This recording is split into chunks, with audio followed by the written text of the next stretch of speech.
speaking, the amount of stuff in this is really a lot. And so how can we efficiently do this? It is? It's starting to, okay. All right, ready when you are. Okay. Okay, next we're going to look at the Haitian Revolution. And it's important to remember that the Haitian Revolution, the French Revolution, and the American Revolution were inextricably linked. So, France helped the United States, certainly with its navy at the Battle of Yorktown, with money in financing the war, but also with people, including people like the Marquis de Lafayette, who led American soldiers during the American Revolution. Now, those people returned to France, and the ideas of liberty and self-government went with them. The French Revolution was an outbreak of a combination of factors, some global, these ideas of liberty and self-government that had been percolating in the Americas and in France and Great Britain earlier, as well as some domestic factors that the Louis regime was not representative, didn't respond to the needs of the people, taxed them very heavily, and so France was ripe for revolution. One of the first acts that the French Revolution performed was to declare the rights of man and citizen, to include that every human being has a right to equality under the law.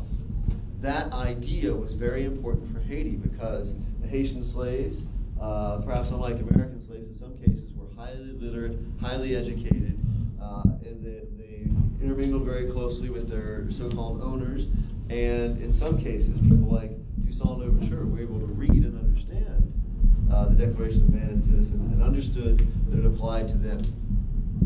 This was very difficult for France because France secured about 40% of its revenue from Haitian sugar. And for a country that is broke from a long period of war, France desperately needed that sugar revenue. And so the idea of a Haitian revolution or Haitian independence was a great threat to France. France had its own problems. During this period of 1789 to 1793, the so-called Terror began, in which the French Revolution began executing dissidents, enemies of the revolution, and even the leaders of the revolution themselves, people like Robespierre. What came out of that revolution in France was a dictatorship. Napoleon Bonaparte rose to power in France and basically assumed the authority of a military dictator. Meanwhile, in Haiti, the Haitian slaves, under the leadership of Toussaint Louverture, a former slave himself, rose up and overthrew the French government and drove the French out and declared themselves to be a free and independent country. However, during this time, France, Great Britain, Spain were all at war. All the major countries of Europe essentially invaded France and tried to take over French territory, to include Haiti. So both Spain and Great Britain intervened in Haiti to try to seize Haitian sugar exports and deprive France of that sugar revenue. And importantly, Toussaint's army defeated them all through a combination of diplomacy and military strategy. Toussaint, again, a former slave, defeated the three biggest empires in the world at the time: France, Great Britain, and Spain. France would make one more attempt to reassert its control by reinstalling, first by tricking Toussaint into negotiations and then arresting him, throwing him into prison. However, Toussaint's deputy, Jean-Jacques Dessalines, took over, and in the Battle of Vertières, defeated France for a second time and secured Haitian independence once and for all.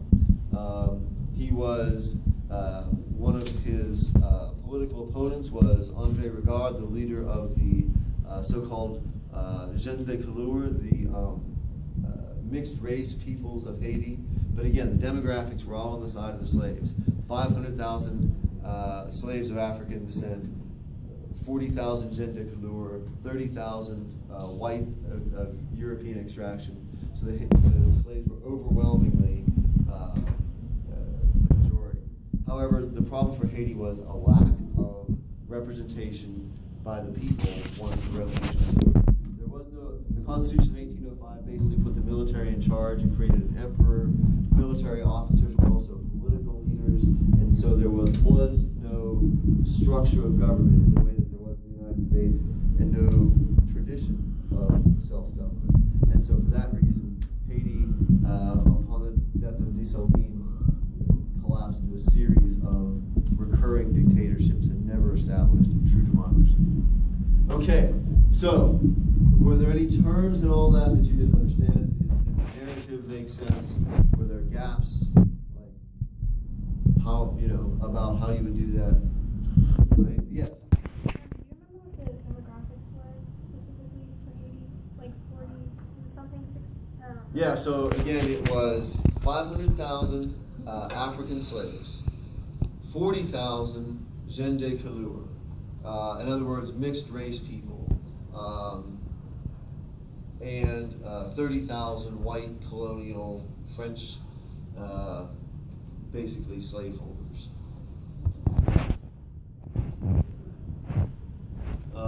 Okay, any other questions on any of these terms? Okay.